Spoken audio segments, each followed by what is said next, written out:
What's up, people? Hope your day is going well. It's Kenneth here, Hunters of Wealth and StreamHomeLoan.com. Want to make a quick video for you guys regarding new loan officers and lead sources for new loan officers. Basically, where can you find deals? Where can you get loans? And just basically how it is getting going as a new loan officer, mainly on the independent side. So I'll kind of give you differences on that. So I make this video because, I've been running StreamHomeLoan.com for the last roughly about 4 years, and I've put out different ads recruiting loan officers on Indeed and different places like that, and I've gotten a lot of response back from new loan officers, people that are new into the industry. They got their license, but they really don't have any experience as a loan officer. And with that, they don't have experience necessarily prospecting for deals, prospecting for loans, looking for new clients and customers. So I get a lot of questions of, where can I buy leads from? Should I knock on doors? Should I send out text blasts, things like that? Should I cold call? And I want to make a quick video just to give you my perspective on that, give you a little direction, tell you a little bit about what works for me. and hopefully I can provide some value and some information for you on that. So I'll make it quick. When as a loan officer, there's two sides of our business, right? You're either going to be working with clients that already own a property and you're helping them better their situation. Either they're refinancing to lower their payment, refinancing to shorten their term. Like they'll go from like a 30-year term to a 20-year term or a 15-year term because they paid their balance down. It offers a better interest rate at a lower term. Or they're looking to take cash out of their property because they've gained equity, and they're looking to access that equity for either debt consolidation, home improvements. Maybe they want to take some money out, put it in the bank for some reserves, vacation, college education. There's a bunch of different reasons why someone that already has a loan would be looking to alter their transaction or alter their current scenario. The other side of the business is purchase, right? Someone that's looking to buy a home, and it's pretty simple. They need a loan to buy a home. So the question is, where do you find these clients and how do you get in front of them so you can potentially be the person that works with them? So the first and most, I don't want to say obvious, but the first place that most people in any line of work or any business look towards when they are trying to obtain business is going to be friends and family. It's your referral network. It's the people that are closest to you that will give you a fair shot up front and, hear you out up front prior to you having experience, prior to you paying for leads, prior to you doing any other outreach. So first and foremost, you're going to look to the people that you know to ask them, hey, look, I'm new to this industry. I work for a reputable broker. Like when you can't really lean on your experience yet, lean on your broker's experience, lean on the team that you're working with, so that you have some way to gain credibility with the client. So I would do something where I'm like, hey, look, I'm new, but I work directly with a broker that's been doing this for 17 years. The company that I work for does this much volume or did this much volume last year, well experienced, you're gonna get the best pricing. Some way to kind of like account for that. All right, I'm new, but there's credibility backing me. And when you reach out to your family, let's say that I'm reaching out to a homeowner, that my uncle that's a homeowner, hey, Jim, John, Jack, whatever, I know that you own a home. I'm a mortgage broker now. I work for a mortgage broker now. I'm a loan officer. And right now rates are excellent. They're still at historical lows. Did you have any interest in seeing if you could lower your payment or interest rate, or possibly taking some cash out? Pretty basic. I can run a scenario for you and just give you an idea of what our company can do. Side note, right now there's a lot of appraisal waivers going on. Give them a little benefit that makes it attractive. And if they did have any interest, if you present the information correctly, most likely they're gonna give you a shot to at least run the scenario and get back to them with some options. And if it's not a current homeowner, reaching out to Oh, and on a side note on that, and if they're like, oh, I'm not interested right now, hey, do you know anyone that is interested? Don't be scared to ask for that referral or that connection. Is there anyone that I could also help? Anyone that I can reach out to? Would you mind giving me contacts for people that you know that are homeowners? I can reach out to them, at least introduce myself to them, and make it to where I'm a point of contact when they do have some sort of question or interest in real estate or financing. That's what you got to do initially before you start spending money on leads, just so you can, for one, get your feet wet, but have the warmest connection possible. And that's going to really open the door up to that referral network. Now, if it's someone that doesn't own a home, someone that potentially is or probably renting, that's where you reach out. Hey, look, you ever thought about buying a house? If so, let me take the step and pre-approve you for your loan. Give you, that way I can give you a clear picture of what you do qualify for, as well as an idea of what a monthly payment would be on a potential property, just so you know. It doesn't have to necessarily be, hey, are you looking to do this right now in the next 6 months? Hey, why don't you let me run the numbers for you, just so you know what you could qualify for, because it'll probably start to open things up for you when you're looking online or when you're browsing at properties. Because we all know nowadays people that aren't even in the market are looking at homes online, whether it's they're looking at properties that might be out of their price range, just to browse, but people are out there looking to see what's out there, because people, generally speaking, understand the value in owning a home nowadays. So first step is going to be reaching out to your referral network, just letting them know who you are and what benefit, what value you can offer to them. To the people that don't own yet, your value is that, hey, I can pre-approve you and give you an idea of what a payment would be like on a potential home purchase, so that once you do cross that path, you have an idea already. And then for the people that own homes already, hey, right now rates are excellent. Let me run a scenario for you.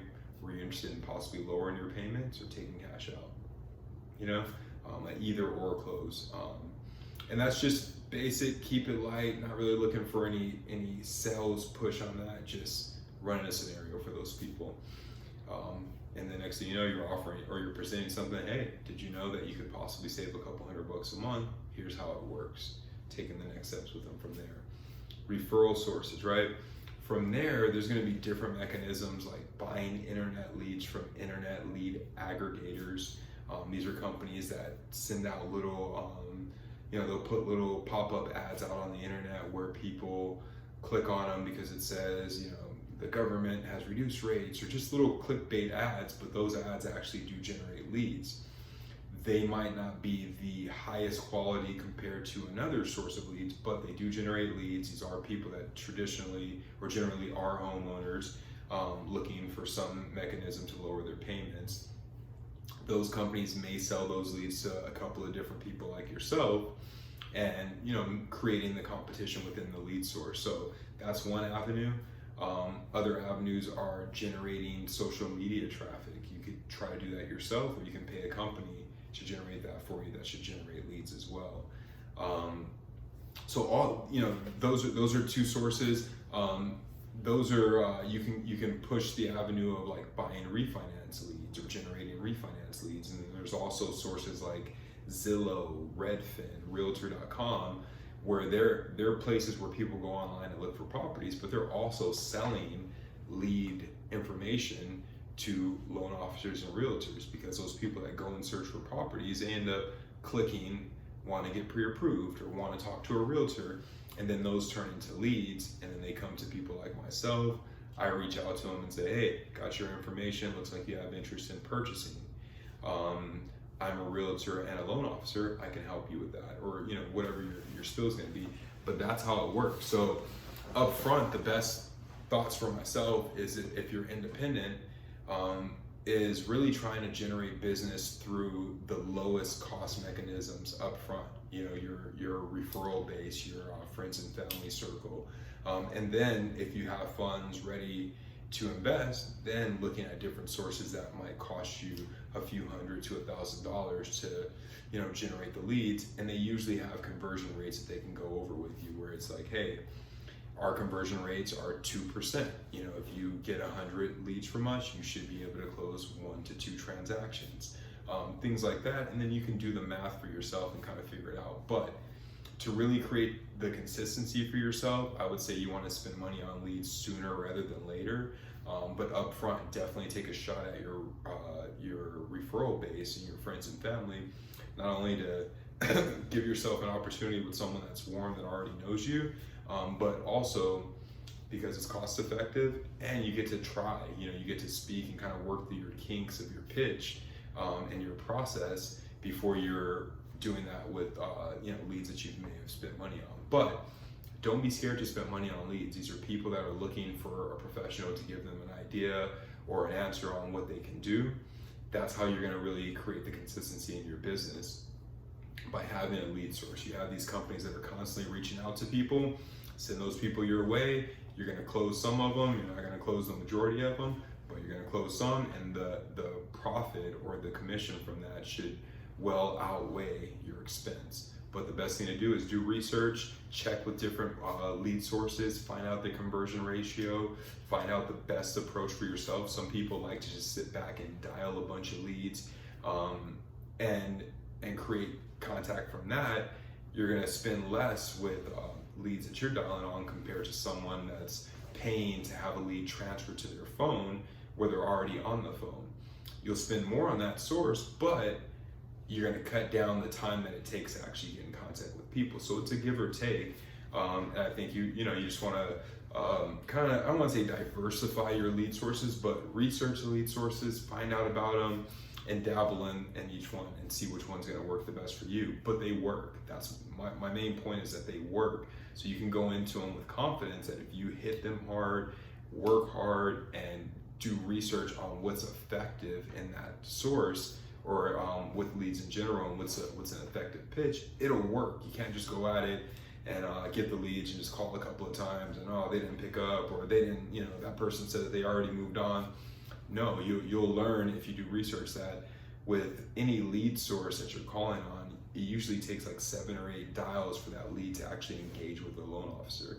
So if you're calling a couple times and then you're kind of getting over it, then your expectations aren't really on point for that specific lead source. So learn that, learn the expectations per lead source so that you're going at it with the right mind state.